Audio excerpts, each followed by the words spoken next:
입술에 붉은 연지가 찍히는 순간 연화는 그것이 혼례를 위한 축복의 징표가 아니라 마치 사형수에게 내려지는 붉은 낙인처럼 느껴져 전신을 부르르 떨었으나 거울 속에 비친 자신의 얼굴은 이미 생기를 잃어 밀랍 인형처럼 창백하기 그지없었다. 밖에서는 잔치 분위기를 돋우려는 풍물패의 꽹과리 소리가 요란하게 울려 퍼지고 있었지만 그 소리는 연화의 귓가에 장송곡처럼 음산하게 파고들어 가슴 깊은 곳에 켈리를 틀고 있는 공포를 더욱 자극할 뿐이었다.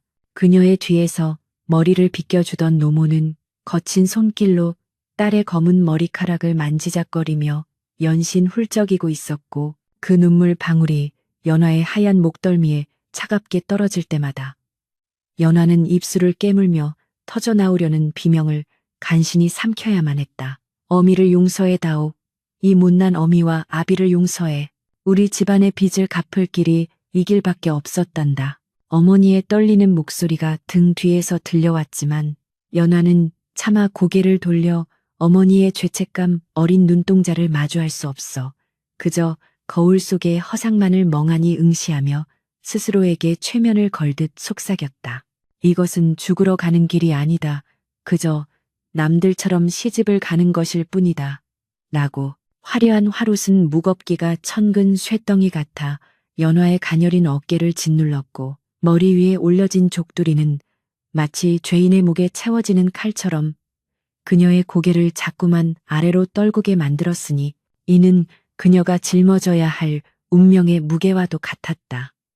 오늘 연화가 시집가는 곳은 고개 넘어 깊은 산속에 자리 잡은 김진사댁으로 그곳 주인인 김대감은 이른이 넘은 노인네의 성격이 괴팍하고 흉측하게 생겨 마을 사람들은 그를 산속의 늙은 도깨비라 부르며 기피하는 인물이었다. 소문에 따르면 그는 전처들을 모두 의문의 사고로 잃었으며 밤마다 그의 저택에서는 짐승의 울음소리와 같은 괴기한 신음소리가 들려온다고 하여 마을의 아낙네들은 그 근처에는 얼씬도 하지 않았다.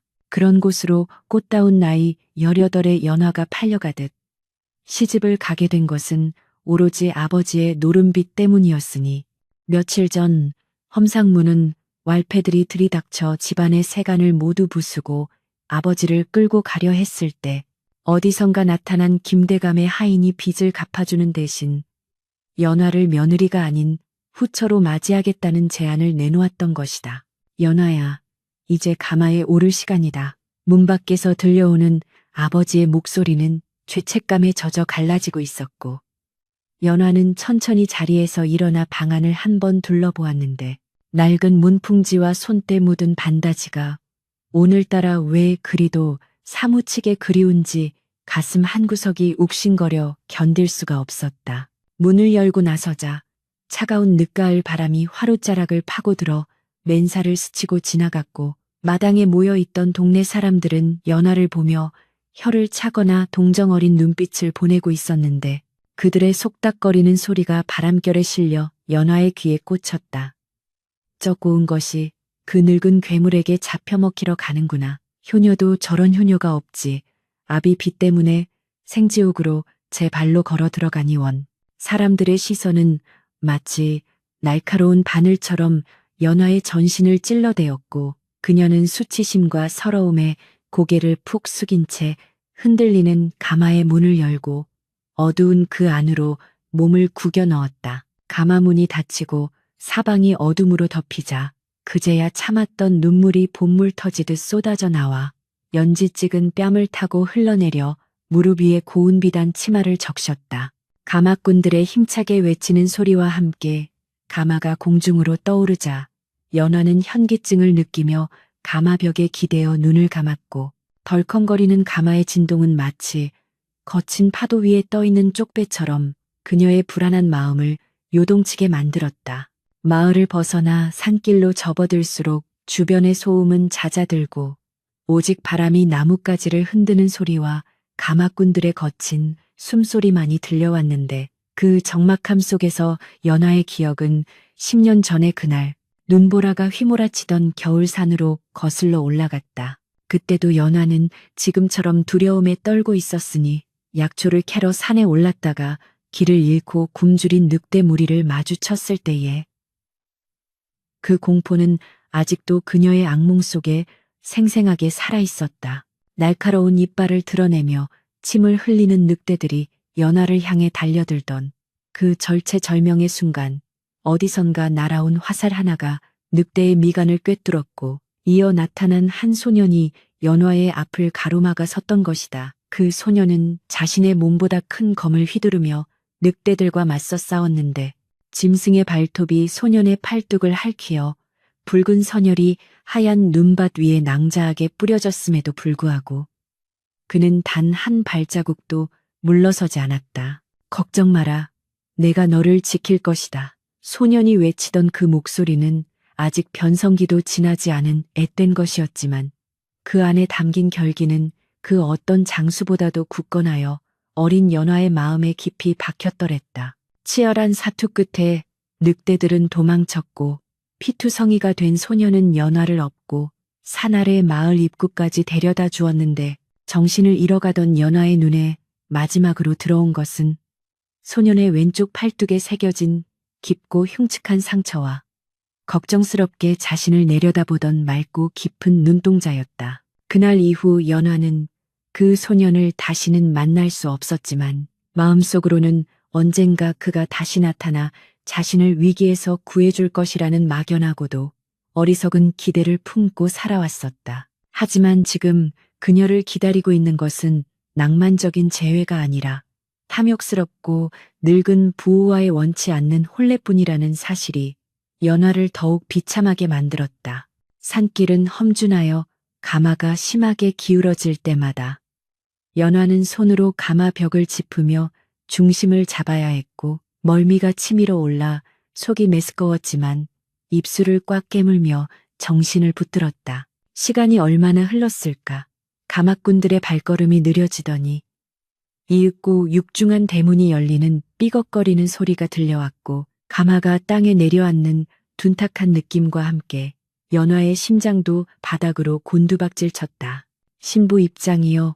굵직한 목소리가 울려 퍼지고 가마 문이 열리자 연화는 눈부신 햇살 대신 잿빛 구름이 잔뜩 낀 하늘과 이끼 낀 기와지붕이 첩첩이 쌓인 김진사 댁의 고풍스럽지만 음침한 전경을 마주하게 되었다. 하인들의 부축을 받으며 가마에서 내린 연화의 발끝에 닿은 흙은 유난히 차갑고 축축하게 느껴졌으며 마당에 깔린 멍석 위를 걸어가는 그녀의 걸음걸이는 마치 살얼음판을 걷는 듯 위태로워 보는 이들의 마음을 조마조마하게 했다. 대래청에는 붉은색과 푸른색의 천이 드리워져 있었으나 하객은 거의 보이지 않았고 오직 몇몇 친척들과 하인들만이 숨소리를 죽인 채 연화를 지켜보고 있어 그 분위기는 혼례식이라기보다는 제사를 지내는 사당처럼 엄숙하고 무거웠다. 맞은편에 서 있는 신랑은 얼굴을 가리는 커다란 부채를 들고 있어 그 형체를 제대로 알아볼 수 없었지만 구분등과 지팡이의 의지에 서 있는 모습 그리고 간간히 터져 나오는 마른 기침 소리는 그가 소문대로 병약하고 늙은 노인임을 짐작게 했다. 연화는 절을 올리기 위해 무릎을 꿇으며 곁눈질로 신랑의 발을 훔쳐보았는데 낡은 가죽신 위로 드러난 발목은 앙상하게 말라 있었고 피부는 거칠어 보여 그녀의 가슴 속에 혐오감과 연민이 동시에 피어올랐다. 교배례를 올리는 동안 연화는 단 한 번도 고개를 들어 신랑의 얼굴을 보지 않았으며 그저 기계적으로 몸을 움직이며 이 끔찍한 의식이 빨리 끝나기만을 간절히 기도했다. 술잔을 나누는 합근례 순서가 되자 신랑의 손이 떨리며 술잔을 내밀었는데 그 손은 쭈글쭈글하고 검버섯이 피어 있었으나 이상하게도 손가락 마디마디에는 굳은 살이 박혀 있어 마치 무인의 손처럼 단단해 보인다는 묘한 이질감을 주었다. 연화가 떨리는 손으로 술잔을 받아 입에 대자 독한 술기운이 목을 타고 넘어가며 타들어가는 듯한 통증을 주었고 그 고통은 오히려 정신을 번쩍 들게 하여 그녀가 처한 현실을 더욱 명확하게 인식시켜 주었다. 이제 나는 김진사의 부인이다. 내 인생은 끝났다. 연화는 속으로 되뇌며 마지막 희망의 끈을 놓아버렸고 눈가에 고여있던 눈물 한 방울이 툭 떨어져 술잔 속에 파문을 일으켰다. 혼례 절차가 모두 끝나고 신방으로 향하는 길. 저택의 복도는 미로처럼 복잡하고 길었으며 곳곳에 켜진 등불은 바람에 흔들리며 기괴한 그림자를 만들어내어 마치 귀신들이 춤을 추는 듯한 착각을 불러일으켰다. 안내를 받아 들어간 신방은 의외로 깔끔하고 정갈하게 꾸며져 있었으나 방 안 가득 배어있는 쌉싸름한 한약 냄새와 오래된 서책 냄새가 섞여 묘한 분위기를 자아내고 있었다. 연화는 원삼을 벗지도 못한 채 방구석에 웅크리고 앉아 두 무릎을 감싸 안았는데 밖에서 들려오는 바람소리가 마치 늑대의 울음소리처럼 들려와 10년 전의 그 공포를 다시금 떠올리게 했다.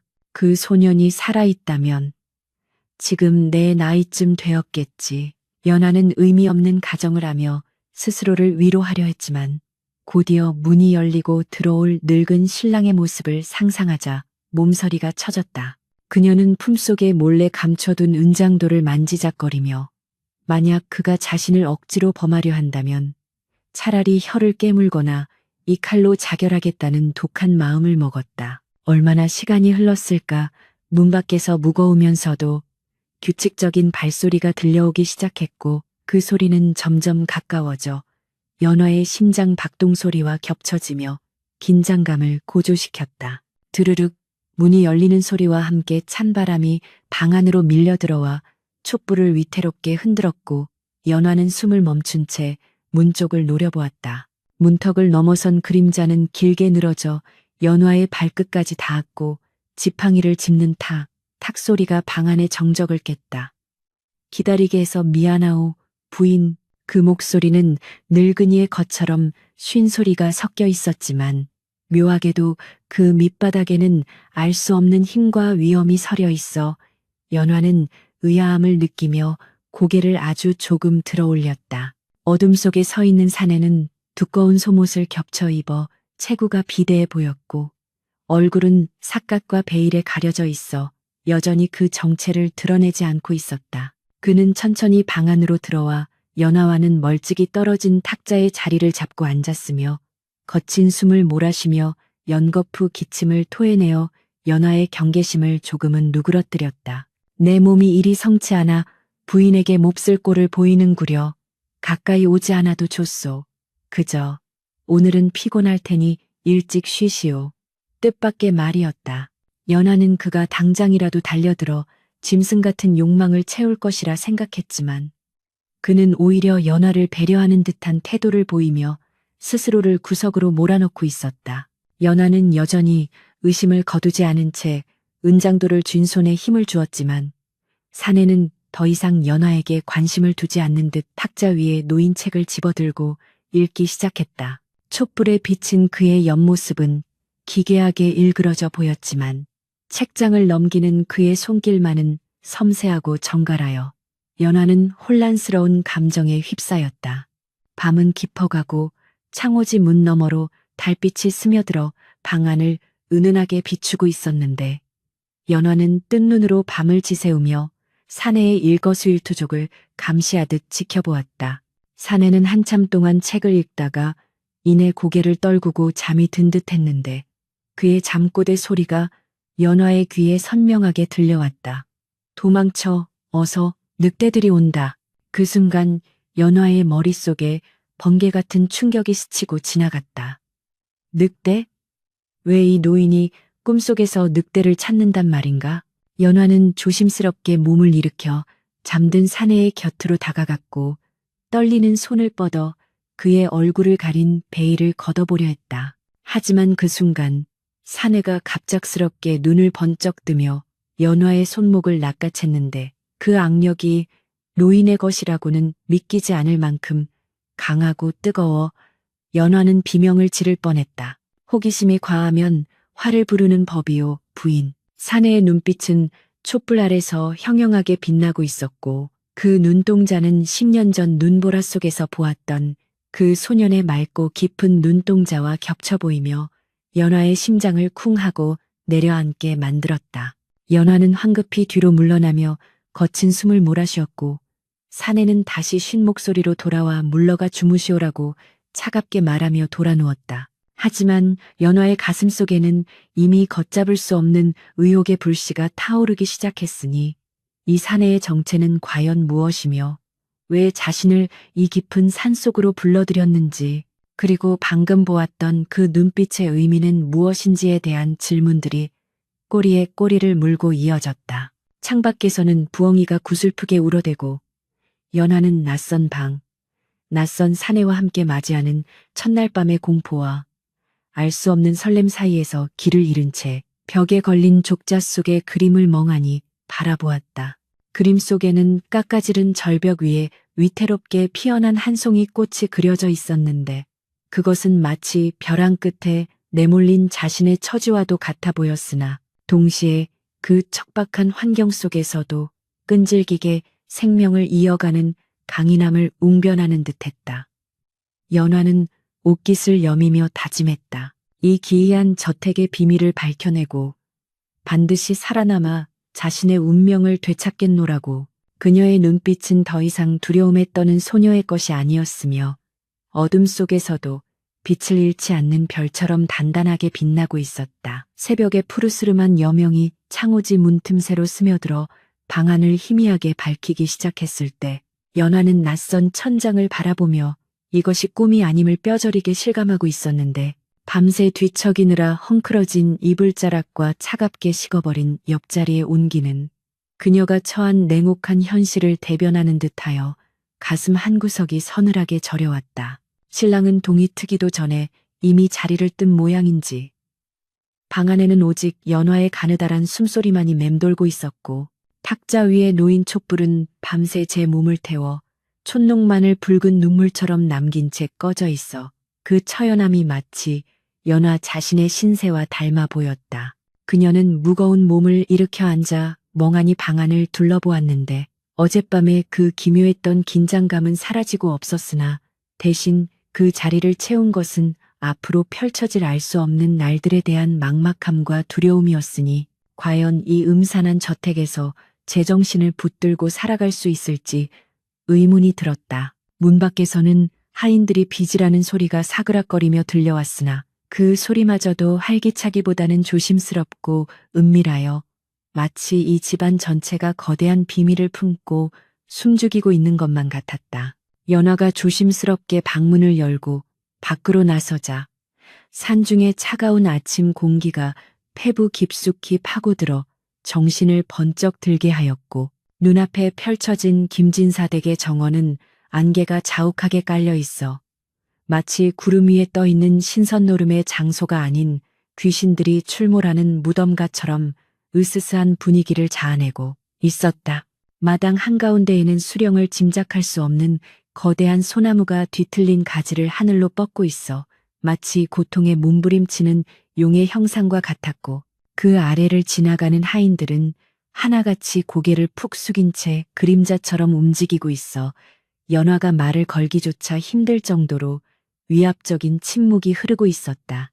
일어나셨습니까, 아기씨? 아니, 마님, 언제 다가왔는지 모를 나이 지긋한 여종이 연화의 뒤에서 쉰 목소리로 말을 걸어와 연화는 소스라치게 놀라며 뒤를 돌아보았는데 깊게 패인 주름과 무표정한 얼굴을 한 그 여종은 연화를 탐탁지 않은 눈빛으로 훑어보고 있어 연화는 저도 모르게 옷깃을 여미며 움츠러들 수밖에 없었다. 이 집안의 안살림을 도맡아 하는 최씨 부인이라 불리는 그녀는 김진사의 유모였던 자로 주인에 대한 충성심이 대단하여 새로 들어온 어린 안주인을 경계하는 기색이 역력하였다. 대감마님께서는 어디 계시느냐? 연화가 떨리는 목소리로 묻자 최 씨는 무미건조한 어조로 사랑채에 계십니다만 아침에는 기도가 불안정하여 누구의 방해도 받지 않으시니 그리로 가지 마십시오. 라고 딱 잘라 말하고는 아침 수라상을 차려올 테니 방에서 기다리라는 말을 남기고 그란히 사라져버렸다. 연화는 그 뒷모습을 바라보며 형언할 수 없는 소외감을 느꼈지만 한편으로는 그 무시무시한 남편과 마주하지 않아도 된다는 사실에 안도의 한숨을 내쉬었다. 홀로 방에 남아 기다리는 동안 연화는 벽에 걸린 낡은 족자들과 서책들을 둘러보았는데 책들은 대부분 병법서나 역사서들로 늙고 병든 노인이 읽기에는 다소 거칠고 난해한 내용들이라 연화의 고개를 갸웃거리게 만들었다. 특히 탁자 구석에 놓인 작은 나무 조각상은 투박하지만 섬세한 손길로 깎아 만든 늑대의 형상을 하고 있어 어젯밤 남편의 잠꼬대와 겹쳐지며 연화의 등골을 오싹하게 만들었다. 도대체 이 집안의 주인은 어떤 사람이기에 이토록 모순된 흔적들을 남기고 다니는 것일까? 연화의 호기심은 공포를 먹고 무럭무럭 자라나고 있었다. 잠시 후 하녀들이 들고 온 아침상은 상다리가 휘어질 정도로 호화로웠으나 그 산의 진미들은 연화의 입맛을 도둑이는커녕 오히려 목구멍을 꽉 막히게 하였으니 가난에 찌들어 풀죽으로 연명하고 있을 고향의 부모님 생각에 죄책감이 밀려왔기 때문이었다. 연화는 깨작거리는 시냇만 하다가 수저를 내려놓았고 문 밖에서 이를 지켜보던 최 씨가 혀를 차며 음식을 남기면 벌을 받습니다라고 핀잔을 주었으나 연화는 들리지 않는 척하며 창밖의 풍경으로 시선을 돌렸다. 식사를 마치고 답답한 마음에 저택을 한 바퀴 둘러보기로 한 연화는 미로처럼 얽힌 복도를 따라 걸음을 옮겼는데 사랑채 쪽으로 가까이 갈수록 약초 다리는 냄새가 진동을 하여 코를 찔렀다. 사랑채 주위에는 높은 담장이 쳐져 있고 건장한 사내들이 문을 지키고 있어 접근이 불가능해 보였으나 연화는 담장 너머에서 들려오는 둔탁한 소리에 귀를 기울였다. 고, 구, 벅. 그것은 바람을 가르는 소리와 무언가를 강하게 타격하는 소리였는데 병든 노인의 기침 소리라기보다는 무인이 검을 휘두르거나 장작을 패는 소리에 더 가까워 연화의 의구심을 더욱 증폭시켰다. 거기 누구냐? 갑작스러운 호통 소리에 연화는 화들짝 놀라 뒷걸음질 쳤는데 사랑채 문을 지키던 험상눈은 하인이 도끼 눈을 뜨고 연화를 노려보고 있었다. 아, 저는 그저 산책을 하다가 연화가 말끝을 흐리며 당황해하자 하인은 이곳은 마님께서 오실 곳이 아닙니다.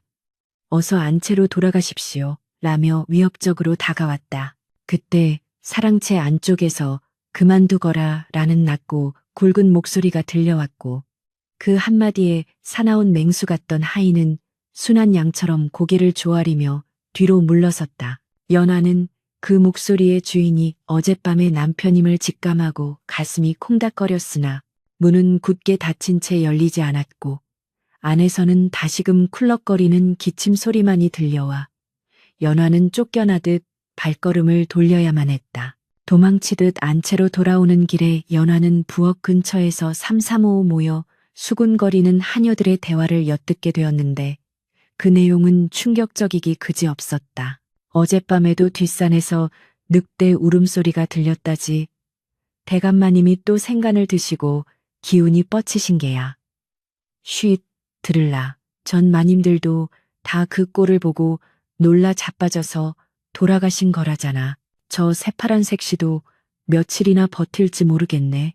하녀들의 섬뜩한 농담에 연화는 다리에 힘이 풀려 주저앉을 뻔했으나 이를 악물고 버티며 그녀들을 지나쳤고 하녀들은 연화의 창백해진 얼굴을 보고는 짐짓 딴청을 피우며 흩어졌다. 방으로 돌아온 연화는 이불을 뒤집어 쓰고 공포에 떨며 흐느꼈으나 마음 한구석에서는 오기가 발동하여 이대로 당하고만 있지는 않겠노라고 다짐했다. 저녁이 되고 어둠이 짙게 깔리자 저택은 더욱 깊은 침묵 속으로 빠져들었고 연화는 저녁 수라상조차 물린 채 촛불 아래서 바느질에 몰두하며 잡념을 떨치려 애썼다.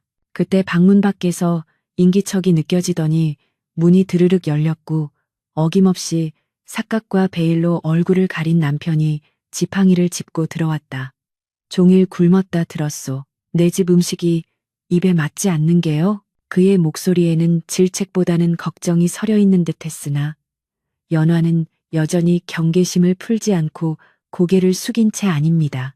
그저 생각이 없어서 라고 웅얼거렸다. 남편은 한참 동안 연화를 내려다보다가 품에서 작은 꾸러미를 꺼내어 연화의 앞에 툭 던져주었는데 그것은 종이에 쌓인 따끈한 꿀떡과 곶감이었다. 입맛이 없을 땐 단 것이 좋지. 억지로라도 드시오. 쓰러지면 나만 곤란해지니까.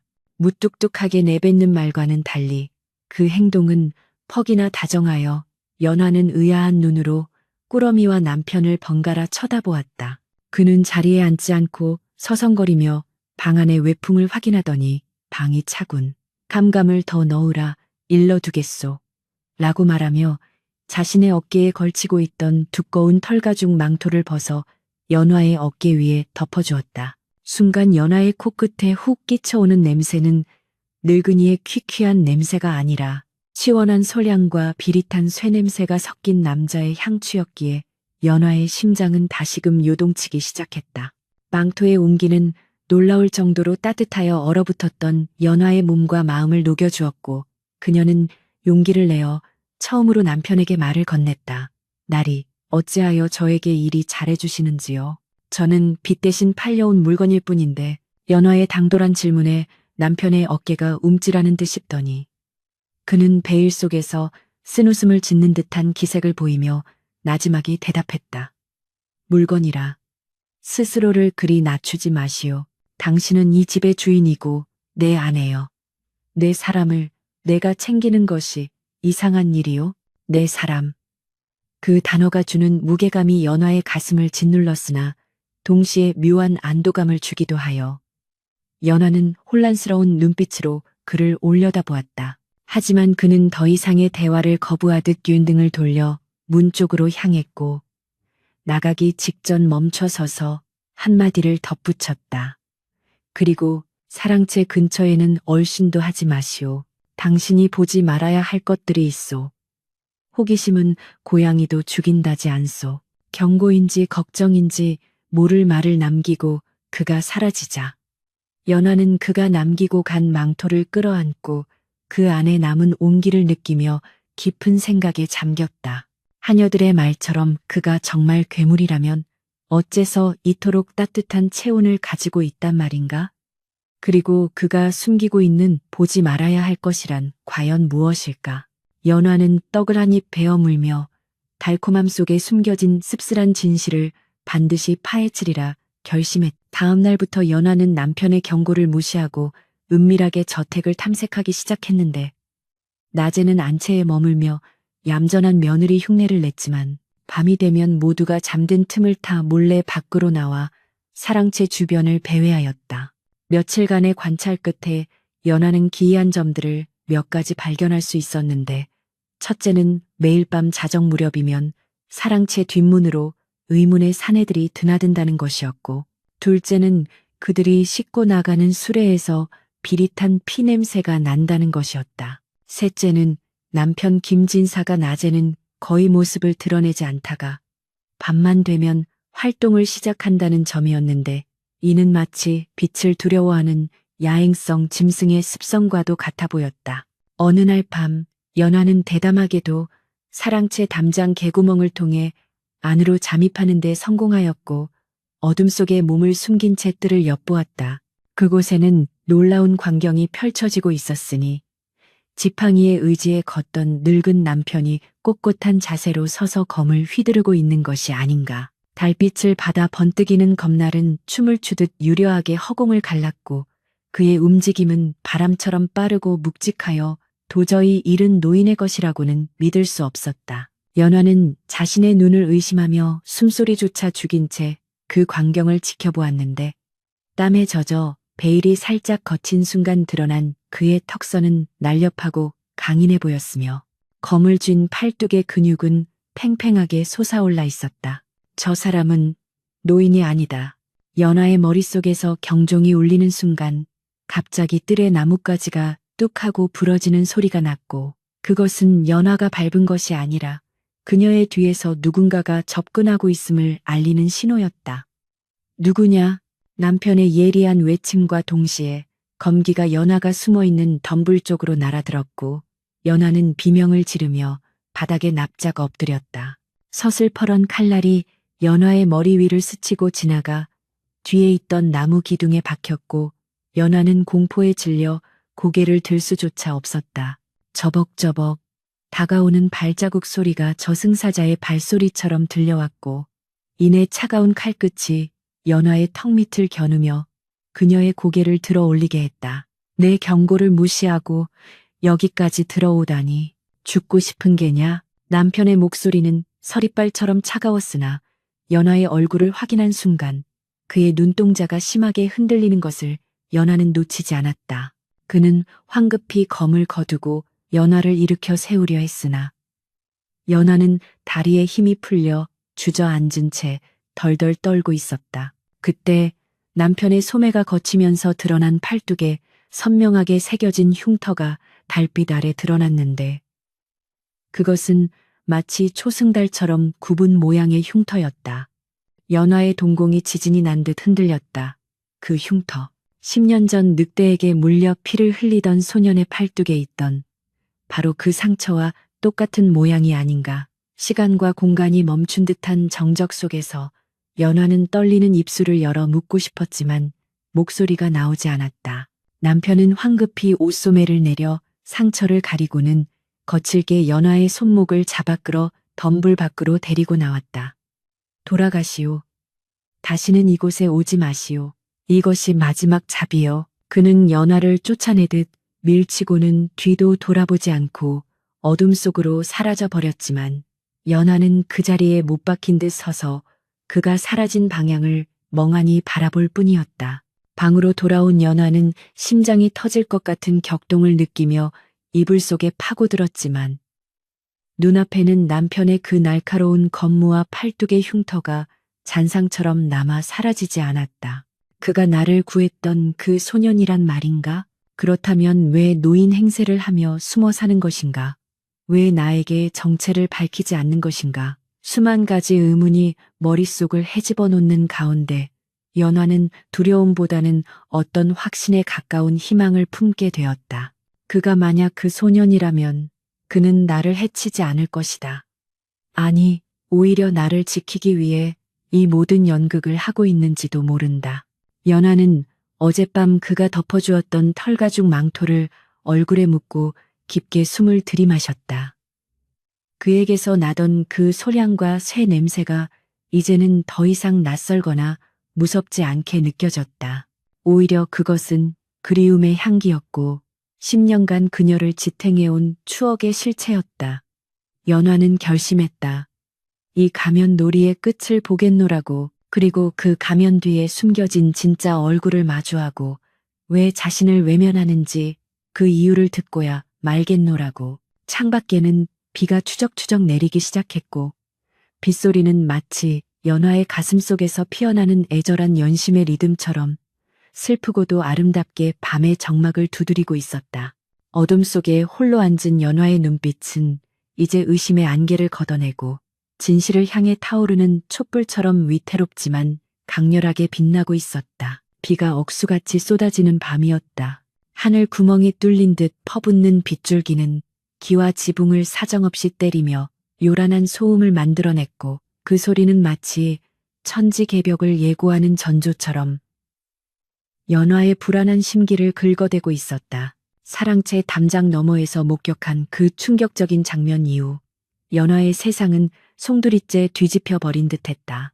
구분등과 지팡이에 의존하던 늙은 지아비가 달빛 아래서 보여주었던 그 날카롭고도 강인한 검무, 그리고 소매 사이로 언뜻 비쳤던 초승달 모양의 흉터는 연화의 뇌리에 뚜렷한 낙인처럼 찍혀 지워지지 않았으니 그녀는 마치 꿈과 현실의 경계에서 길을 잃은 아이처럼 혼란스러워하며 며칠을 보냈다. 그녀는 낮이면 남편의 거처인 사랑채 쪽을 하염없이 바라보다가도 밤이 되면 혹여나 그가 방문을 열고 들어와 정체를 들킨 것에 대해 추궁하지는 않을까. 두려움에 떨며 이불을 머리 끝까지 뒤집어 쓰곤 했다. 하지만 공포보다 더 짙게 피어오르는 감정은 심장 깊은 곳에서 꿈틀거리는 부정할 수 없는 기대감이었다. 만약 그가 정말 그 소년이라면, 만약 이 모든 것이 나를 위한 기만이라면. 연화는 조심스럽게 문을 열고 마루로 나섰는데 찬바람이 훅 끼쳐와 옷깃을 여미게 만들었으나 뺨에 닿는 차가운 공기는 오히려 복잡하게 얽힌 머릿속을 맑게 해주었다. 저 멀리 사랑채에는 여전히 불이 켜져 있었고 창호지 문 위로 어른거리는 그림자는 붓을 들고 글을 쓰는 듯 정적인 자세를 유지하고 있었다. 연하는 충동적으로 사랑채를 향해 발걸음을 옮겼다. 하인들은 미친 날씨 탓에 모두 처소에 틀어박혀 코를 골며 자고 있었고 빗소리에 묻혀 연화의 가벼운 발소리는 누구에게도 들리지 않았다. 그녀가 사랑채 문 앞에 다다랐을 때 안에서는 쿨럭거리는 기침 소리가 들려왔으나 그것은 어쩐지 자기적이고 과장되게 느껴져 연화의 의심에 확신을 더해 주었다. 날이 연화입니다. 밤이 깊었는데 아직 주무시지 않는지요. 떨리는 목소리로 말을 건네자 방 안의 기침 소리가 뚝 끊기고 잠시 정적이 흘렀다. 이 늦은 시간에 무슨 일이요? 비도 오는데 어서 돌아가시오. 남편의 목소리는 여전히 쉰 소리를 내고 있었지만 그 속에 담긴 긴장감은 문 밖의 연화에게까지 고스란히 전해졌다. 연화는 물러서지 않고 문고리를 잡으며 용기를 냈다. 드릴 말씀이 있어 왔습니다. 문을 열어주십시오. 잠시 망설이는 기색이 역력하더니 이내 한숨 소리와 함께 문이 열렸고 연화는 젖은 버선발로 방 안으로 들어섰다. 방 안은 서책과 묵향으로 가득 차 있었고 남편은 평소와 다름없이 삿갓과 베일로 얼굴을 가린 채 등을 돌리고 앉아 있었다. 내 얼굴이 흉측하여 밤에는 보지 않는 것이 좋다 일렀거늘. 그의 말투는 냉랭했으나 연화는 그가 쥔 붓끝이 미세하게 떨리고 있음을 놓치지 않았다. 연화는 그에게 천천히 다가가 그의 등 뒤에 멈춰섰다. 저는 나리의 얼굴이 흉측하다고 생각한 적이 없습니다. 다만 나리의 진짜 모습이 보고 싶을 뿐입니다. 연화의 당돌한 말에 남편의 어깨가 크게 움찔했고 그는 거칠게 붓을 내려놓으며 돌아앉았다. 베일 너머로 번뜩이는 눈빛이 연화를 쏘아보았지만 연화는 시선을 피하지 않고 그 눈을 똑바로 응시했다. 돌아가라 하지 않았소. 내 인내심을 시험하지 마시오. 그가 호통을 쳤지만 연화는 오히려 한 발짝 더 다가갔다. 어찌하여 거짓을 고하십니까? 어찌하여 스스로를 늙고 병든 노인이라 속이십니까? 저 흉터. 연화가 손을 뻗어 그의 소매를 잡으려 하자 그는 화들짝 놀라며 자리에서 벌떡 일어났다. 그 순간 그의 움직임은 너무나도 민첩하여 지팡이도 짚지 않은 채였고 구부정했던 허리는 꼿꼿하게 펴져 있어 건장한 청년의 기백이 그대로 드러났다.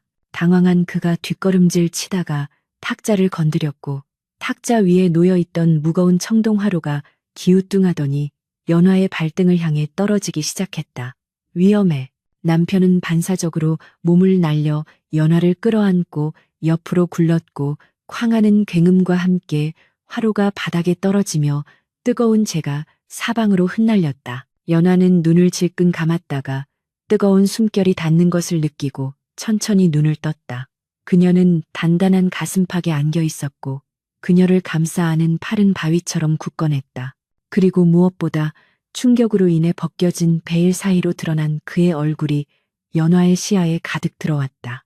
비록 수염을 덧붙이고 주름을 그린 분장이 남아 있었지만 그 아래 숨겨진 본래의 이목구비는 수려하고 강인한 10년 전 그녀의 기억 속에 남아있던 그 소년의 얼굴이 성장한 모습 그대로였다. 짙은 눈썹과 우수에 찬 눈동자, 그리고 굳게 담은 입술, 연화의 심장이 탔을 듯이 뛰었다. 그는 자신의 정체가 드러난 것을 깨닫고 당혹감에 젖은 눈으로 연화를 내려다보고 있었는데 그 거리가 너무 가까워 서로의 심장 박동 소리가 들릴 지경이었다. 연화는 떨리는 손을 들어 그의 뺨에 묻은 숯검정을 조심스럽게 닦아내었고 그는 마치 마법에 걸린 듯 꼼짝도 하지 못하고 그녀의 손길을 받아들였다. 역시 당신이었군요. 연화의 눈에서 뜨거운 눈물이 솟구쳐 나와 뺨을 타고 흘러내렸다. 나를 늑대들에게서 구해주었던 그분, 10년을 하루같이 그리워했던 바로 그분. 연화의 고백의 남편, 아니, 김경훈의 눈빛이 흔들리며 고통스러운 빛을 띠었다. 그는 천천히 연화를 놓아주며 몸을 일으켰고 깊은 한숨을 내쉬며 돌아섰다. 알아버렸군. 결국 이렇게 될 것을. 그의 목소리는 더 이상 쉰 노인의 목소리가 아니었다. 낮고 중후한, 그리고 깊은 슬픔이 배어있는 청년의 목소리였다. 경우는 창가로 다가가 쏟아지는 빗줄기를 바라보며 침묵을 지켰고, 연화는 그 뒷모습을 바라보며 가슴이 미어지는 듯한 아픔과 환희를 동시에 느꼈다. 어찌하여 숨기셨습니까? 왜 저를 이리도 속이셨습니까? 제가 얼마나 무서웠는지, 얼마나 절망했는지 아십니까? 연하의 원망 섞인 물음에 경우는 쓰게 웃으며 대답했다. 너를 지키기 위해서였다. 나는 죄인이니까. 경훈이 털어놓은 이야기는 연하의 상상을 초월하는 것이었다. 그는 본래 왕의 친위대장으로 촉망받는 무관이었으나 간신들의 모함에 휘말려 역적으로 몰릴 위기에 처했다.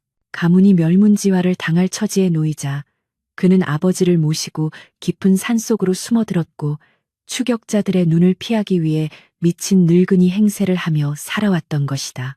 그러던 중 우연히 마을에 내려갔다가 연화의 집안이 빚더미에 앉아 연화가 기생집에 팔려갈 위기에 처했다는 소식을 듣게 되었고 차마 그녀가 그런 험한 꼴을 당하는 것을 볼 수 없어 빚을 갚아주는 대신 후처로 맞이하겠다는 세상 사람들이 손가락질할 만한 제안을 하게 된 것이었다. 네가 나를 원망하고 혐오하는 편이 낫다고 생각했다. 내 정체가 밝혀지면 너 또한 역적의 가족으로 몰려 죽임을 당할 수도 있으니 차라리 늙고 괴팍한 늙은이의 아내로 사는 것이 기생으로 사는 것보다는 낫지 않겠느냐 위안하며 경훈의 말 한마디 한마디는 연화의 가슴에 비수처럼 꽂혔으나 동시에 그 비수는 상처를 내는 것이 아니라 그동안 쌓여있던 오해와 두려움의 고름을 터뜨려 치유하는 약이 되었다. 연화는 자리에서 일어나 경훈에게 다가갔다. 그리고 주저없이 그의 등 뒤에서 그를 껴안았다. 바보 같으십니다. 정말 바보 같으십니다. 연화는 그의 넓은 등판에 얼굴을 묻고 오열했다. 제가 원한 것은 편안한 삶이 아니었습니다. 제가 원한 것은 당신이었습니다. 10년 전 그날부터 제 목숨은 당신의 것이었습니다. 연화의 따뜻한 체온이 등을 통해 전해지자 경훈의 몸이 딱딱하게 굳었다가 이내 서서히 긴장이 풀리며 떨리기 시작했다. 그는 천천히 몸을 돌려 연화를 마주 보았고 눈물로 얼룩진 그녀의 얼굴을 투박한 손으로 감싸 쥐었다. 미안하다. 너를 지옥 같은 곳으로 끌어들여서 너를 속여서 미안하다. 두 사람의 시선이 허공에서 얽히고 밖에서 들려오는 천둥 소리는 마치 그들의 운명을 축복하는 팡파르처럼 혹은 앞으로 닥쳐올 시련을 경고하는 북소리처럼 웅장하게 울려 퍼졌다. 경우는 연화의 이마에 조심스럽게 입을 맞추었고 그것은 부부로서의 첫 입맞춤이자 길고 긴 거짓의 터널을 지나 진실의 빛으로 나아가는 서약과도 같았다. 이제 숨지 않겠습니다. 나리께서 죄인이라면 저도 죄인이 되겠습니다. 나리께서 지옥에 계시다면 저도 그곳에서 살겠습니다. 연화의 결연한 다짐에 경우는 젖은 눈으로 미소 지었다. 은혜한다, 연화야. 10년 전 그 눈밭에서 너를 처음 본 순간부터 단 한순간도 너를 잊은 적이 없었다. 그날 밤 두 사람은 밤새도록 촛불을 사이에 두고 그동안 하지 못했던 이야기들을 나누었다. 경우는 자신이 어떻게 살아왔는지, 연하는 그를 그리워하며 어떻게 버텨왔는지를 이야기하며 서로의 상처를 보듬어 주었다. 연하는 경훈의 팔에 있는 흉터를 어루만지며 그것이 단순한 상처가 아니라 자신을 향한 사랑의 증표임을 가슴 깊이 새겼다. 그러나 그들의 재회가 주는 기쁨도 잠시 경훈의 표정이 다시 어두워졌다. 하지만 연화야, 아직 끝난 것이 아니다. 나를 쫓는 자들이 냄새를 맡고 이 근처까지 왔다. 어제 내가 숲에서 본 자들은 단순한 산적이 아니라 조정에서 보낸 자객들이었다. 경훈의 말에 연화의 가슴이 철렁 내려앉았다. 평화는 짧고 시련은 길다는 말인가. 경우는 연화의 손을 꼭 잡으며 힘주어 말했다. 내일 날이 밝는 대로 이곳을 떠나야 한다. 더 깊은 곳, 아무도 찾을 수 없는 곳으로 가야 해. 나와 함께 가주겠느냐? 연화는 망설임 없이 고개를 끄덕였다. 어디든 따르겠습니다. 지옥 끝이라도 함께 가겠습니다. 그녀의 눈에는 더 이상 두려움이 없었다. 사랑하는 사람과 함께라면 그 어떤 고난도 이겨낼 수 있다는 확신만이 가득 찼다. 그때 밖에서 무언가 깨지는 소리와 함께 하인의 비명소리가 들려왔다. 주인 어른, 큰일 났습니다. 놈들이 들이닥쳤습니다. 경운과 연화는 동시에 자리에서 벌떡 일어났고 경운은 벽에 걸려있던 검을 잡아 뽑아들었다. 서슬퍼런 검날이 촛불에 비쳐 섬뜩하게 빛났다. 겁내지 마라. 내 목숨을 바쳐서라도 너만은 지킬 것이다. 경운의 비장한 목소리에 연화는 은장도를 꺼내쥐며 그 옆에 섰다. 아니요, 함께 싸우겠습니다. 이제 다시는 당신 뒤에 숨지 않겠습니다. 문이 쾅하고 열리며 비바람이 몰아쳤고 마당에는 횃불을 든 자객들이 검은 그림자처럼 진을 치고 있었다. 빗줄기 사이로 번뜩이는 칼날들이 살기를 뿜어내고 있었지만 경운과 연화는 서로의 손을 놓지 않은 채 당당하게 그들을 마주 보았다. 이것은 단순한 도주가 아니었다. 이것은 그들의 사랑을 지키기 위한, 그리고 빼앗긴 운명을 되찾기 위한 처절하고도 아름다운 투쟁의 시작이었다. 경운이 검을 겨누며 포효하듯 외쳤다. 누구든 내 사람을 건드리는 자는 살아서 돌아가지 못할 것이다. 천둥이 다시 한번 요란하게 울리며 대지를 뒤흔들었고 번개빛에 드러난 두 사람의 모습은 마치 폭풍우 속에서도 꺾이지 않는 한 쌍의 붉은 매화처럼 강렬하고 눈부셨다. 운명의 수레바퀴는 이제 가장 가파른 언덕을 향해 굴러가고 있었고 그들은 그 수레바퀴를 멈춰 세울 준비가 되어 있었다. 밤하늘을 찢어밟길 듯 내리꽂히는 번개와 함께 마당은 순식간에 아수라장으로 변모하였는데 빗줄기에 씻겨 내려가는 것은 흙먼지뿐만이 아니라 지난 10년간 경운이 쓰고 있던 인고의 가면도 포함되어 있었다. 검은 복면을 쓴 자객들이 기압 소리와 함께 담을 넘어 쇄도하자 경운은 연화를 등 뒤로 감추며 마치 성난 호랑이처럼 포효하였고 그의 손에 들린 검은 빗물을 튕겨내며 춤을 추기 시작했다. 네 이놈들, 감히 누구의 안전이라고 함부로 칼을 들이대느냐. 경운의 일갈은 천둥 소리보다 더 크게 울려 퍼져 자객들의 기세를 순간적으로 꺾어 놓았으나 이내 살기를 되찾은 그들은 서늘한 칼날을 앞세워 포위망을 좁혀왔다. 연화는 공포로 다리가 후들거렸으나 자신의 앞을 막아서고 있는 저 넓은 등판이 무너지면 모든 것이 끝난다는 사실을 직감하고 입술을 깨물어 피를 내며 정신을 붙들었다. 그녀의 손에는 은장도가 들려 있었지만 그것은 자결을 위한 것이 아니라 사랑하는 낭군을 지키기 위한 마지막 무기였다. 자객 하나가 빈틈을 노리고 연화의 측면으로 파고들자 경운은 보지 않고도 기척을 느낀 듯 몸을 비틀어 발길질로 그자의 명치를 가격했고 그자는 비명도 지르지 못한 채 나가 떨어졌다. 싸움은 치열하고도 처절하게 전개되었는데 경운의 무예는 실로 경지에 이른 것이어서 십수명의 자객을 상대로도 전혀 밀리지 않는 기염을 토했다. 그의 검술은 화려하기보다는 간결하고 묵직하여 한 번 휘두를 때마다 자객들의 검이 부러지거나 허공으로 날아갔고 빗물과 섞인 붉은 선혈이 바닥에 낭자하게 뿌려졌다. 하지만 자객들의 수는 줄어들 줄을 몰랐고 놈들은 지독하게도 경운의 급소만을 노리며 집요하게 달라붙었으니 제 아무리 천하무적의 무인이라 할지라도 체력에는 한계가 있는 법이었다.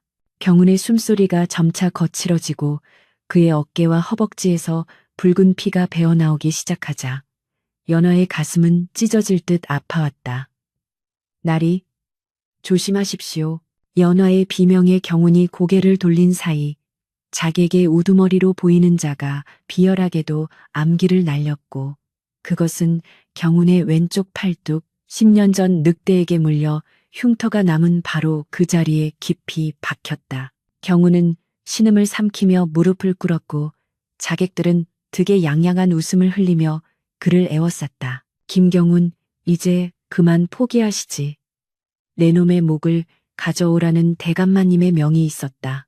우두머리가 싸늘한 미소를 지으며 다가오자 경우는 피 섞인 침을 뱉으며 그를 올려다보았다. 간신배들의 개가 되어 짖는 꼴이라니 내 목이 그리도 탐나더냐. 경훈의 눈빛은 부상 중에도 꺾이지 않는 형형한 빛을 발하고 있었으나 몸을 지탱하는 검끝은 미세하게 떨리고 있었다. 그 순간 연화는 더 이상 숨어서 지켜볼 수만은 없다는 생각에 주변을 두리번거렸고 마당 한구석에 놓여있던 장독대들을 발견했다.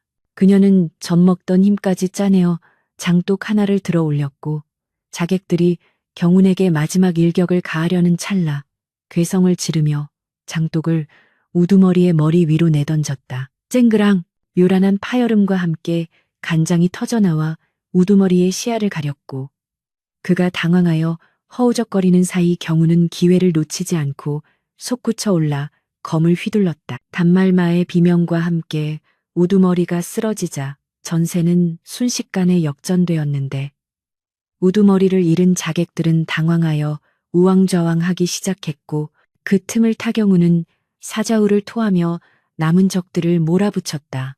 연화 역시 마루 밑에 숨겨져 있던 낫을 꺼내 들고 경훈의 배우를 노리는 자객의 다리를 가격하는 등 규방의 여인이라고는 믿기지 않을 정도의 용기를 보여주었다.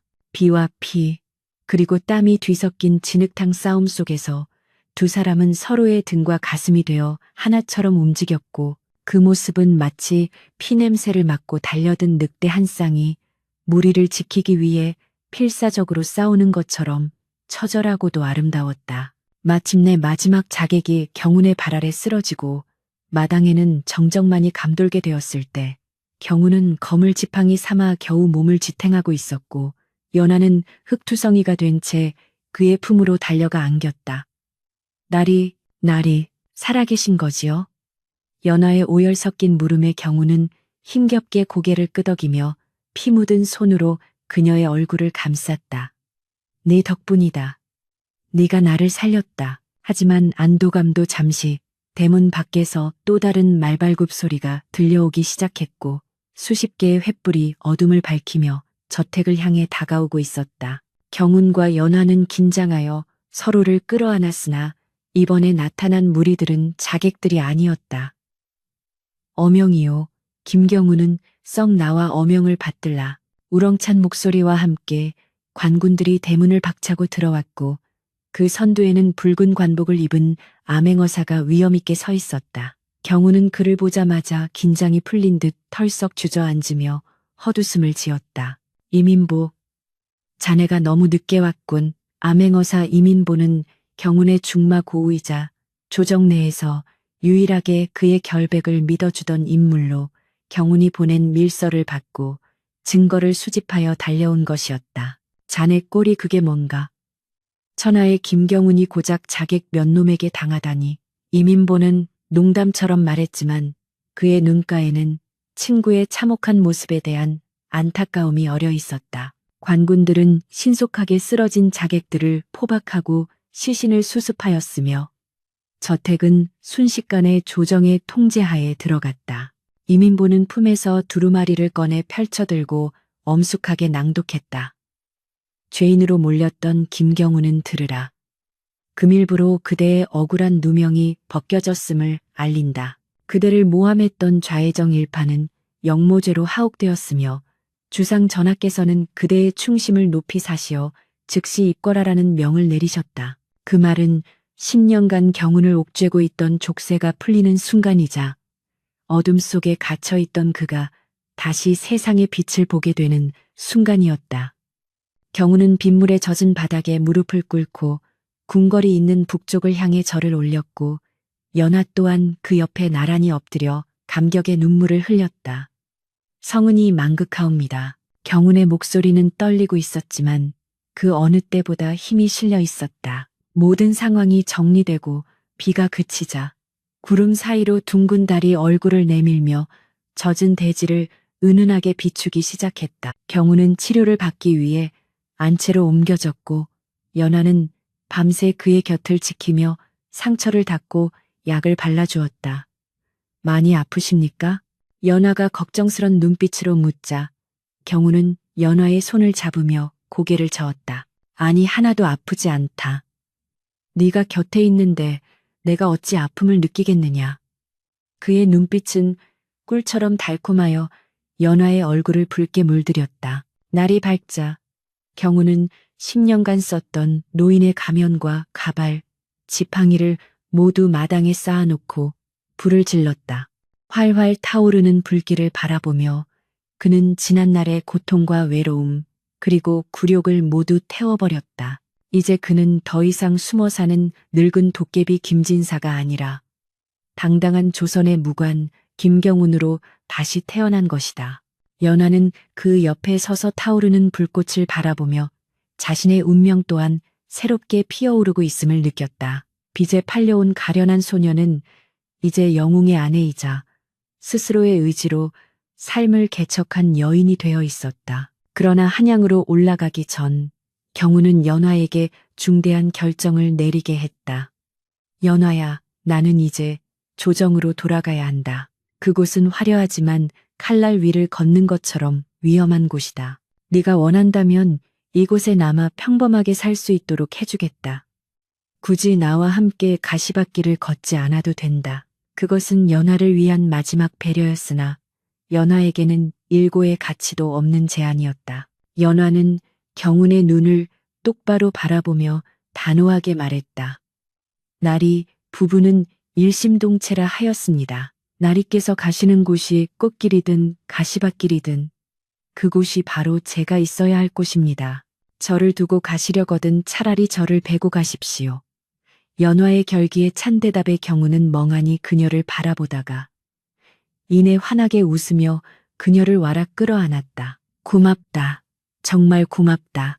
내 평생 너를 왕비처럼 모시며 은혜를 갚겠다. 떠날 채비를 마친 두 사람은 마당의 늙은 소나무 아래 섰다. 10년 전 늑대에게 쫓기던 어린 소녀와 그녀를 구했던 소녀는 이제 부부가 되어 나란히 서 있었다. 그들의 앞에는 새로운 세상이 펼쳐져 있었고 뒤에는 폐허가 된 저택과 함께 묻어버린 과거가 있었다. 대문 밖에는 이민보와 관군들이 그들을 기다리고 있었고 화창하게 개인 하늘은 그들의 앞날을 축복하는 듯 푸르게 빛나고 있었다. 경우는 연화의 손을 잡고 가마가 아닌 말 위에 함께 올랐다. 꽉 잡거라. 이제부터는 우리가 달릴 차례다. 경운의 말에 연화는 그의 허리를 꼭 끌어안으며 등에 얼굴을 기대었다. 말이 힘차게 땅을 박차고 나가자 시원한 바람이 두 사람의 머리카락을 흩날렸고 연화는 생전 처음 느껴보는 자유와 해방감에 가슴이 벅차올랐다. 이것은 끝이 아니라 진정한 사랑과 인생의 시작이었다.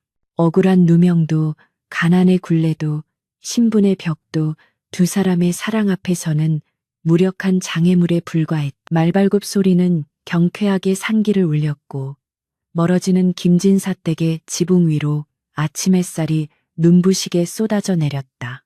한양으로 향하는 길목에서 연화는 문득 지난날 아버지의 빚 때문에 절망했던 순간들을 떠올렸다. 그때는 그것이 인생의 끝인 줄 알았으나 돌이켜보니 그것은 하늘이 맺어준 인연의 끈을 따라가기 위한 과정이었음을 깨달았다. 은혜의 매듭, 연화는 마음속으로 그 말을 되뇌었다.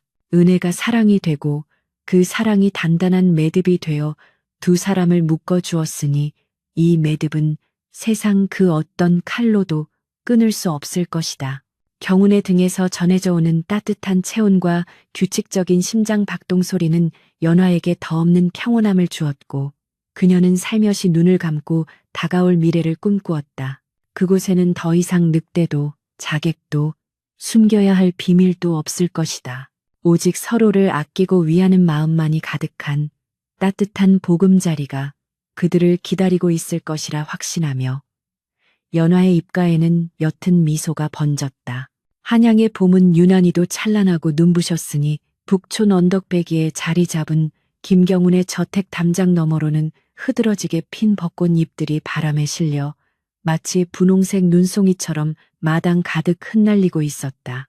10여 년 전 눈보라가 휘몰아치던 겨울산에서 늑대와 사투를 벌이던 그 삭막했던 풍경이나 몇 해 전 비바람이 몰아치던 밤, 자객들과 목숨을 걸고 싸웠던 그 처절했던 밤과는 대조적으로 지금 눈앞에 펼쳐진 광경은 평화 그 자체였다. 연하는 대청마루에 단정히 앉아 차를 우리고 있었는데 찻잔에서 피어오르는 향긋한 매화차의 김이 봄바람과 어우러져 코끝을 간지럽히자 그녀의 입가에는 저절로 은은한 미소가 번졌다. 이제는 어엿한 정삼품 당상관의 부인이 된 연하의 자태에서는 과거 산골 소녀의 앳된 모습은 찾아볼 수 없었고 대신 기품 있고 우아한 여인의 향기가 물씬 풍겨 나오고 있었다. 그녀가 입고 있는 비취색 저고리와 다홍색 치마는 고운 자수가 놓여 있어 화려하면서도 사치스럽지 않았고 쪽진 머리에 꽂힌 옥비녀는 따사로운 봄 햇살을 받아 영롱하게 빛나고 있었다. 마님, 대감마님께서 퇴청하고 계십니다. 안채로 달려온 어린 몸종의 들뜬 목소리에 연하는 하던 일을 멈추고 자리에서 일어났다. 대문 쪽에서 들려오는 하인들의 활기찬 인사 소리와 함께 늠름한 관복 차림의 경운이 마당으로 들어서는 모습이 보였다. 그는 더 이상 구분등을 하고 지팡이를 짚던 병약한 노인이 아니었다. 곧게 펴진 어깨와 당당한 걸음걸이, 그리고 햇볕에 그을린 건강한 피부는 그가 조선의 무관으로서 얼마나 왕성하게 활동하고 있는지를 여실히 보여주고 있었다. 연하가 버선발로 마중을 나가자 경우는 엄숙하던 표정을 허물고 아이처럼 환하게 웃으며 그녀를 맞이했다. 부인, 하루 종일 별일 없으셨소? 거리에 있는 내내 부인이 우려주는 차 생각이 간절하여 혼났소. 경운의 다정한 투정에 연하는 수줍게 미소 지으며 그의 옷매무새를 다듬어 주었다. 저 또한 날이께서 무탈하게 돌아오시기만을 기다렸습니다. 어서 드시지요. 다과상을 준비해 두었습니다. 두 사람은 나란히 마루에 앉아 차를 나누어 마셨는데 그 모습이 어찌나 정겹고 아름다운지 지나가던 하인들조차 발걸음을 멈추고 흐뭇하게 바라볼 정도였다. 경우는 찻잔을 내려놓으며 지난 몇 년간의 일들을 회상하듯 먼 산을 바라보았다. 역적의 누명을 쓰고 숨어 살아야 했던 암흑 같던 시절, 그리고 연화를 만나 목숨을 걸고 싸워 쟁취해낸 지금의 평화, 그 모든 것이 마치 한바탕 꿈만 같이 느껴졌다. 가끔은 그 산속의 낡은 저택이 그리울 때가 있어. 경운의 뚱딴지 같은 말에 연화가 눈을 동그랗게 뜨고 되물었다. 어머나, 그 춥고 무서웠던 곳이 그립다니요. 늑대 울음소리와 키키한 한약 냄새가 진동하던 곳이 아닙니까? 연화의 핀잔에 경우는 호탕하게 웃음을 터뜨리며 그녀의 손을 꼭 잡았다. 물론 몸은 고단했지만 내 평생 가장 소중한 보물을 얻은 곳이 아니요. 당신이 두려움에 떨면서도 내게 떡을 건네주던 그날 밤을 나는 평생 잊지 못할 것이요. 그때 마당 한구석에서 아바마마 하는 청아한 외침과 함께 서너 살쯤 되어 보이는 사내아이가 뒤뚱뒤뚱 달려왔다. 두 사람의 사랑의 결실인 아들 산이었다. 아이의 이름은 두 사람이 처음 만났던 산, 그리고 두 사람을 지켜주었던 그 산을 기억하기 위해 지은 것이었다. 경우는 달려오는 아이를 번쩍 들어 올려 허공으로 띄웠다가 품에 안았고 아이는 까르르 넘어가는 웃음소리로 마당을 가득 채웠다. 그래, 우리 산이 오늘도 씩씩하게 잘 놀았느냐? 경운이 묻자 아이는 고사리 같은 손으로 무언가를 내밀었는데 그것은 바로 경운이 산속에 숨어 살 때 깎았던 투박한 나무 늑대 조각상이었다. 아버님, 이게 뭐예요? 강아지예요? 아이의 천진난만한 질문에 연하와 경우는 서로를 바라보며 의미심장한 미소를 교환했다. 아니란다, 산아. 이건 늑대란다. 아주 무섭지만 때로는 아주 고마운 짐승이지. 네 어미와 아비를 만나게 해준 중매쟁이이기도 하고. 경운의 설명에 아이는 고개를 갸웃거리며 이해할 수 없다는 표정을 지었지만 이내 조각상을 들고 다시 쨉박질을 하러 달려갔다. 저녁 수라상은 산의 진미로 가득했지만 두 사람에게 가장 맛있는 반찬은 서로를 바라보는 눈빛이었다. 식사를 마친 후 연하는 경운의 팔을 걷어 올리고 그곳에 남은 흉터를 어루만졌다. 세월이 흘러 상처는 많이 흐릿해졌지만 그 모양은 여전히 선명한 초승달 형태를 띠고 있었다. 비가 오는 날이면 아직도 이곳이 욱신거리지 않으십니까? 연하의 걱정 어린 물음에 경우는 고개를 저으며 그녀의 손을 자신의 뺨에 가져다 대었다. 전혀 아프지 않소. 오히려 이 흉터를 볼 때마다 나는 감사함을 느끼오. 이 상처가 없었다면 내가 당신을 구하지 못했을 것이고, 그랬다면 우리는 지금처럼 부부의 연을 맺지 못했을 테니 말이오. 이것은 상처가 아니라 훈장이오. 경운의 말에 연화는 가슴이 뭉클해져 눈시울을 붉혔다. 그녀는 알고 있었다. 그가 짊어진 흉터가 단지 팔에만 있는 것이 아니라 가문의 몰락과 도피 생활이라는 마음의 상처까지 포함하고 있다는 것을. 하지만 그는 연하라는 사랑으로 그 모든 상처를 덮고 치유해낸 것이었다. 밤이 깊어지자 두 사람은 정자에 올라 달 구경을 하였는데 휘영청 밝은 보름달이 연못 위에 비쳐 마치 두 개의 달이 뜬 것 같은 환상적인 풍경을 자아내고 있었다. 연하는 경운의 어깨에 머리를 기대며 나지막이 속삭였다. 나리, 기억하십니까?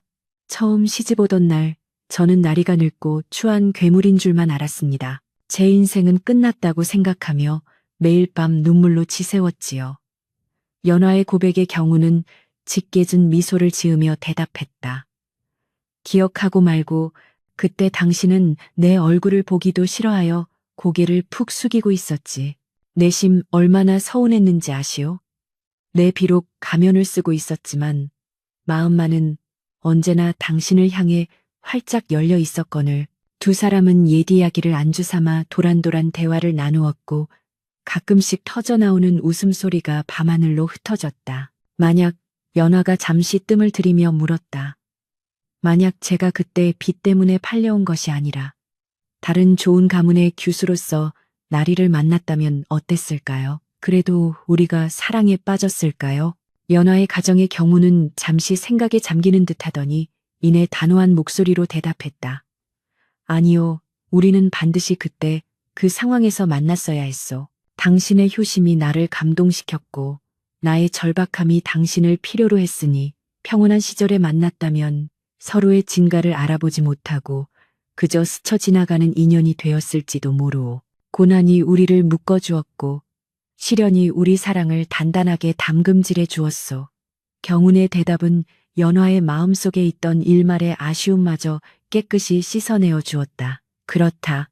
모든 것은 하늘의 뜻이었고 필연이었다. 아버지의 빚도 늑대의 습격도 그리고 그 기이했던 가면 놀이도 모두 두 사람을 하나로 묶기 위한 운명의 큰 그림이었던 것이다. 연화는 문득 고향에 계신 부모님 생각이 났다. 경우는 연화의 마음을 읽기라도 한 듯 부드럽게 말했다. 참, 장인어른과 장모님께 보낸 하인들이 돌아왔소. 두 분 모두 건강하시고 보내드린 비단과 곡식으로 마을 사람들에게 인심을 베풀며 편안히 지내신다고 하오. 다음 달에는 우리가 직접 내려가 문안을 드리도록 합시다. 연화는 감격하여 경운의 품에 얼굴을 파묻었다. 고맙습니다, 나리.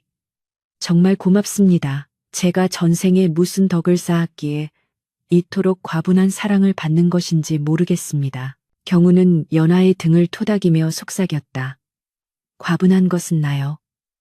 짐승처럼 살 뻔했던 나를 사람으로 만들어준 것은 바로 당신이요.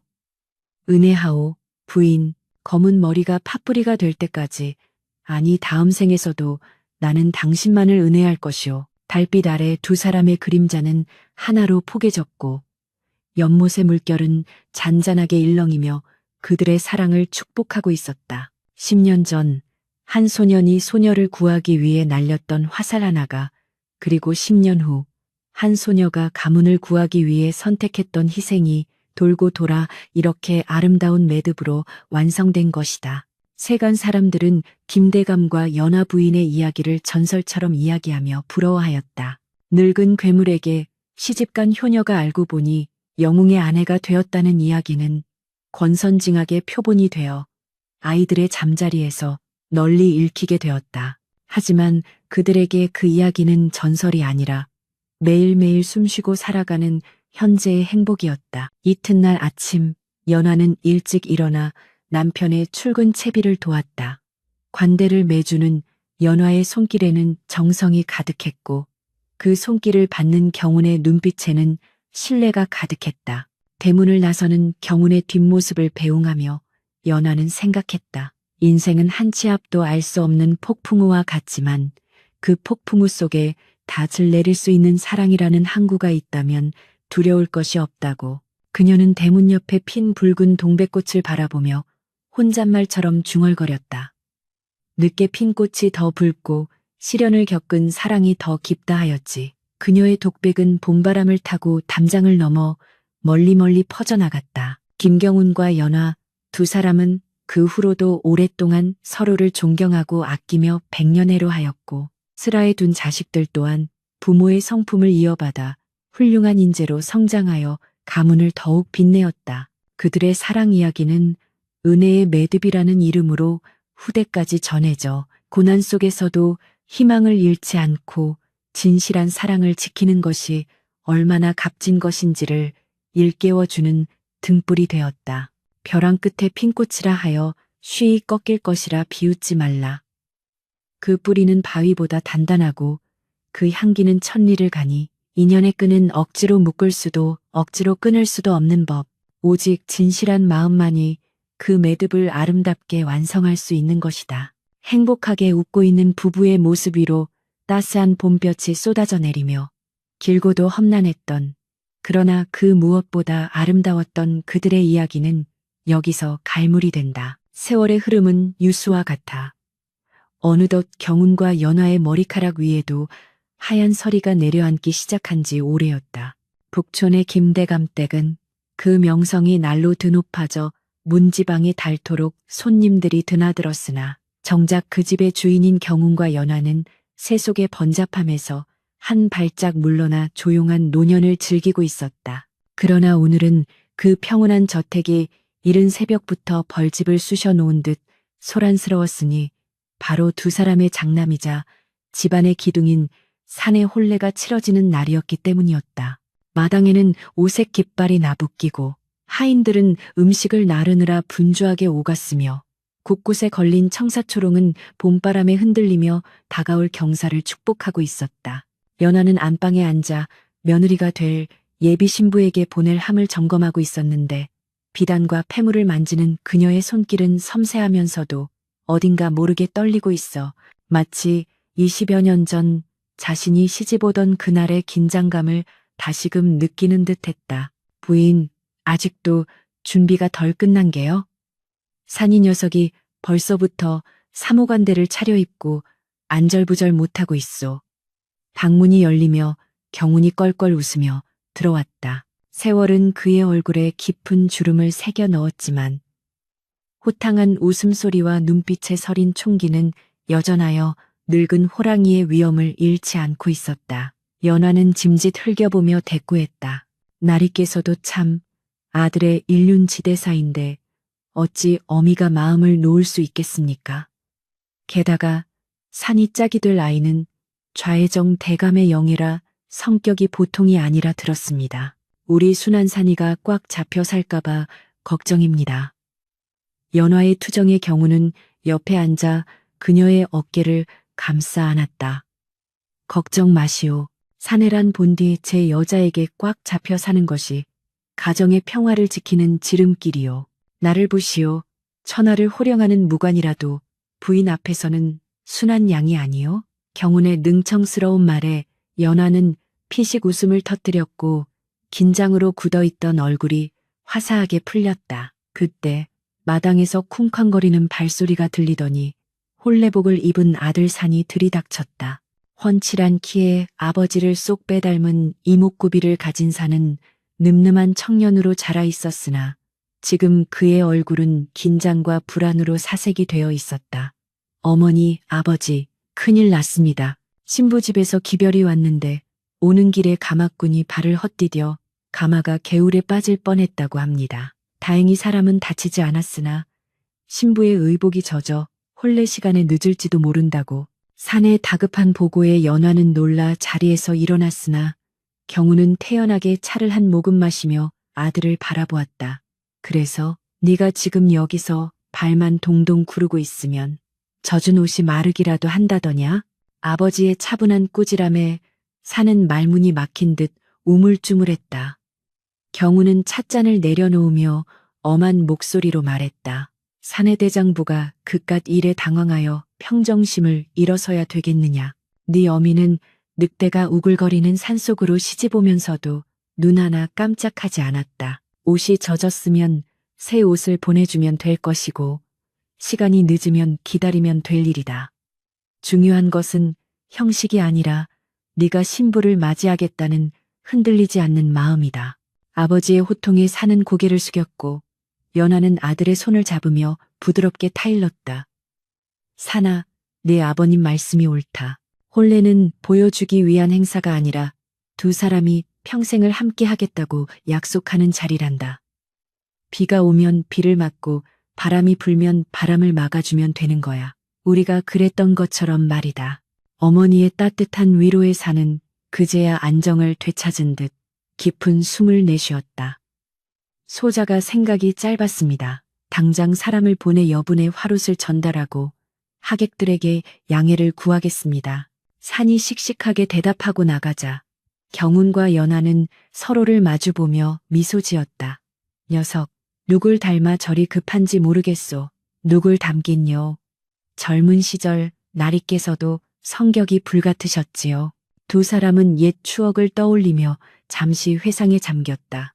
혼례식은 예정보다 조금 늦게 시작되었으나 오히려 그 지체된 시간 덕분에 하객들은 봄날의 정취를 만끽하며 더욱 여유로운 마음으로 신랑 신부를 맞이할 수 있었다. 새 화롯으로 갈아입은 신부가 수줍게 등장하고 늠름한 산이 기러기를 들고 입장하자 마당은 박수갈채와 환호성으로 가득 찼다. 연하는 대청마루 상석에 앉아 그 모습을 지켜보며 눈시울을 붉혔다. 20년 전 공포와 절망 속에서 치렀던 자신의 혼례와는 달리 아들의 혼례는 축복과 사랑으로 가득 차 있었다. 그것은 그녀가 경운과 함께 척박한 운명을 개척하여 일궈낸 승리의 결실이기도 했다.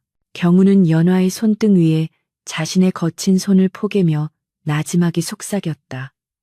고생 많았소, 부인. 당신 덕분에 우리 가문이 이리 번성하고 저 녀석이 저렇게 훌륭하게 자랐소. 연화는 고개를 저으며 대답했다. 아닙니다. 나리께서 든든한 버팀목이 되어주셨기에 가능했습니다.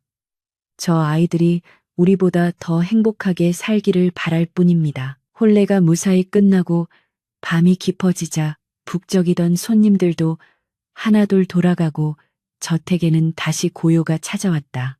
신방에 든 아들 부부를 뒤로하고 경운과 연화는 후원에 있는 정자로 산책을 나갔다. 달은 여전히 밝았고 벚꽃잎은 눈처럼 흩날리며 두 사람의 어깨 위로 내려앉았다. 경운은 품에서 낡은 천꾸러미 하나를 꺼내 연화에게 건넸다. 이게 무엇입니까? 연화가 의아해하며 꾸러미를 풀자 그 안에는 낡고 녹슨 은장도 하나가 들어있었다. 그것은 연화가 시집 올 때 품속에 숨겨왔던 자결을 각오했던 바로 그 칼이었다. 연화는 놀란 눈으로 경운을 쳐다보았다. 이걸 아직도 가지고 계셨습니까? 제가 버린 줄 알았는데. 경운은 은장도를 들어 달빛에 비추어 보며 쓸쓸하면서도 다정한 미소를 지었다. 그날 밤 당신이 잠든 사이에 내가 이것을 몰래 감추었소. 당신이 혹여나 나쁜 마음을 먹을까봐 두려웠기 때문이지. 하지만 세월이 흘러 다시 보니 이 칼은 죽음을 위한 것이 아니라 생명을 지키기 위한 당신의 의지였던 것 같소. 당신이 이 칼을 들고 자객들과 싸우던 모습이 아직도 눈에 서나오. 경운의 회상에 연화는 얼굴을 붉히며 웃었다. 그때는 정말 무서운 게 없었습니다. 나리를 잃는 것보다는 차라리 같이 죽는 게 낫다고 생각했으니까요. 경우는 은장도를 다시 천에 싸서 연화의 손에 쥐어주었다. 이제 이 칼은 며느리에게 물려주시오. 자결하라는 뜻이 아니라 가문을 지키고 지아비를 지키는 강인한 여인이 되라는 뜻으로 말이오. 우리 며느리도 당신처럼 지혜롭고 용기 있는 여인이라면 산이 녀석의 앞길도 환히 트일 것이오.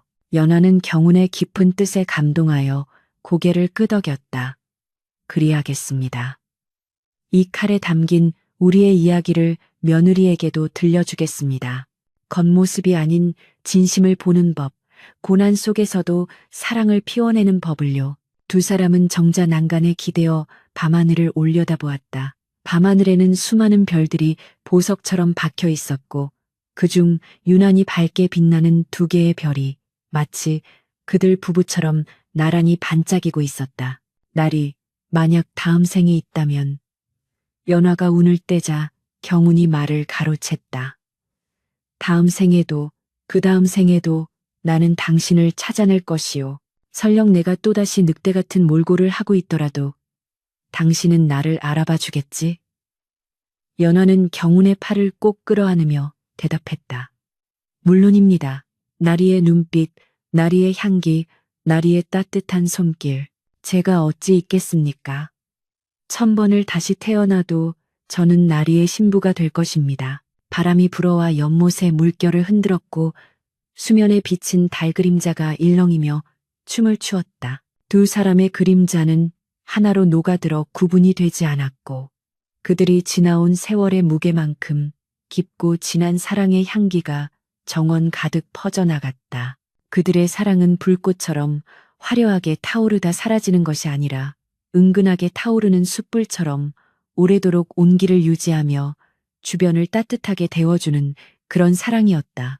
먼 훗날 사람들은 북촌 김대감 댁의 담벼락을 지나칠 때마다 멈춰서서 그 안에서 들려오는 노부부의 다정한 웃음소리에 귀를 기울이곤 했다.